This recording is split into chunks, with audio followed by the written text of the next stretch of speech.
ابھی بہت سے لوگ کہہ رہے ہیں کہ رمضان میں ہم دعائیں مانگیں گے اور یہ وائرس بھاگ جائے گا. اللہ کرے بھاگ جائے, دعاؤں سے بڑے کام ہوتے ہیں, لیکن دعاؤں سے کام اس وقت ہوتے ہیں جب آپ اپنی طرف سے احتیاطی تدابیر مکمل اختیار کریں. یہ خوب ذہن میں رکھ لیں, ورنہ رمضان میں بخشش بھی نہیں ہوتی.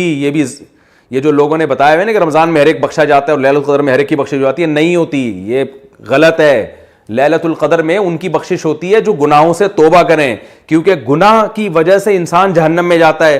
آپ کا یہ پروگرام ہو کہ عید والے دن آپ نے سینما گھر میں جا کے فلم دوبارہ دیکھنی ہے اور کوئی نئی فلم ریلیز ہونے والی ہے وہ جا کے آپ نے دیکھنی ہے, اور لیلۃ القدر میں رو رو کے آدھے ہو جائیں آپ آدھے کیا مر جائیں رو رو کے, ککھ بھی نہیں ہونے والا.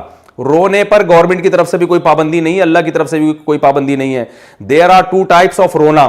رونے کی دو قسمیں ہیں, ایک اخلاص کا رونا, ایک ٹوبی ڈرامے والا رونا. اخلاص کا رونا وہ ہے جس میں آپ کو گناہوں پہ ندامت ہو, کیونکہ گناہ ایک سبب ہے جہنم میں لے جانے کا. تو جہنم سے بچنے کا جو سبب اختیار کرنا, جیسے دنیاوی چیزوں کے اسباب اختیار کرنے پڑتے ہیں نا, پیٹ بھرنے کے لیے کھانا کھانا پڑے گا. رمضان میں لیلۃ القدر میں پوری رات آپ روتے رہیں اللہ میرا پیٹ بھر دے, خدا کی قسم نہیں بھرے گا پیٹ آپ کا.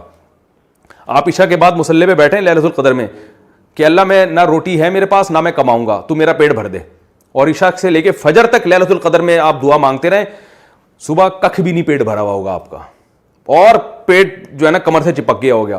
پھر آپ جا کے کسی مفتی سے پوچھیں کہ ہم نے تو سنا ہے کہ لیلۃ القدر میں دعائیں بہت قبول ہوتی ہیں, تو میں تو ایک ہی دعا پوری رات مانگتا رہا ہوں کہ اللہ میرا پیٹ بھر دے, میرا پیٹ بھر دے. تو کسی ماہر مفتی کے پاس, عالم کے پاس جائیں گے تو وہ کہے گا بھائی تو نے دعا پہ اتنا زور لگایا تو روٹی کہ تو نے اسباب اختیار کیا تندور سے جا کے روٹی خریدی, وہ کہے گا نہیں خریدی. کہے گا تو 6 لیلۃ القدر اور تجھے مل جائیں گی نا, تو مانگتا رہے, مر جائے گا تو بھوک سے. جب تو ہوٹل سے جا کے روٹی نہیں خرید کے کھائے گا تو پیٹ کیسے بھرے گا تیرا. آپ جواب میں کہتے ہیں جی میں روٹی کے میرے پاس پیسے نہیں ہیں, تو بھائی تو پھر پیسے کما, دن میں محنت کر, کچھ مزدوری کر. وہ کہے یار میں کماتا ہوں جاب نہیں ملتی ہے, تو بھائی پھر کسی سے مانگ لے, ادھار مانگ لے.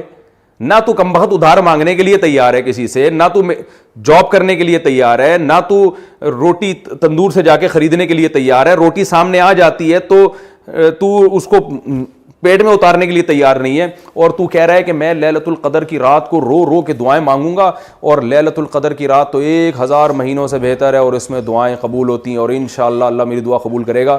تو اس کا مطلب کیا ہوا کہ آپ حدیثوں کو غلط جگہ فٹ کر رہے ہو, آپ لیلۃ القدر کی دعاؤں کا مذاق اڑا رہے ہو آپ. تو میرے بھائی یہی ہماری قوم کے ساتھ ہو رہا ہے. کاش میں اپنی بات کسی طرح سمجھا پاؤں. ہماری قوم توکل کو غلط ڈیفائن کر رہی ہے, مسلمان پٹ رہے ہیں پوری